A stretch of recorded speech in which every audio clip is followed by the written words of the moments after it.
இவங்க தென்றல்ஸ் குவாலிட்டி கேட்டர்ஸ். இவர் மிஸ்டர் தென்றல். இவர் கேட்டரிங் பட்டப்படிப்பு முடிச்சுட்டு பல ஸ்டார் ஹோட்டல்கள்ல வேலை செஞ்சு முறையா கேட்டரிங் தொழிலை கத்துக்கிட்டு திருவள்ளூர்ல தென்றல்ஸ் குவாலிட்டி கேட்டர்ஸ் அப்படின்ற இந்த கேட்டரிங் நிறுவனத்தை ரொம்பவே சக்சஸ்ஃபுல்லா நடத்திட்டு வராரு. இவங்களோட இந்த வெற்றிக்கு மிக முக்கியமான காரணங்களா இருக்கிறது, இவங்க சமைச்சு தரக்கூடிய உணவுகள் சுவையாக மட்டும் இல்லாம ஆரோக்கியமானதும் இருக்கும். சமையல்லையும் சரி பரிமாறுதலையும் சரி நீட் அண்ட் கிளீனா இருக்கும். ஃபுட்ல ரொம்ப ரொம்ப முக்கியமானது ஹைஜீனிக். சுத்தமான தரமான உணவுப் பொருட்கள் கொண்டு தான் சமைச்சு கொடுக்குறாங்க. இவங்களோட ஃபுட்டுக்குன்னு ஒரு ஸ்டாண்டர்ட் மெயின்டைன் பண்றாங்க.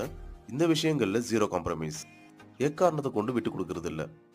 கை தேர்ந்த அனுபவமிக்க சமையல் கலைஞர்களை வச்சு தான் அனைத்து உணவுகளையும் சமைக்கிறாங்க. கிச்சன்ல உணவு தயாரானதும் திரு தென்றல் அவர்கள் எல்லா டிஷ்ஷஸையும் ப்ராப்பரா டேஸ்ட் பண்ணி எல்லாத்தையும் செக் பண்ணதுக்கு அப்புறம் தான் சர்வீஸ்க்கு அனுப்புவாரு. என்னதான் சாப்பாடு ருசியா ஆரோக்கியமானதா இருந்தாலும் முறையா பரிமாறினாதான் அந்த சாப்பாடை சாப்பிடவே நம்மளுக்கு பிடிக்கும்.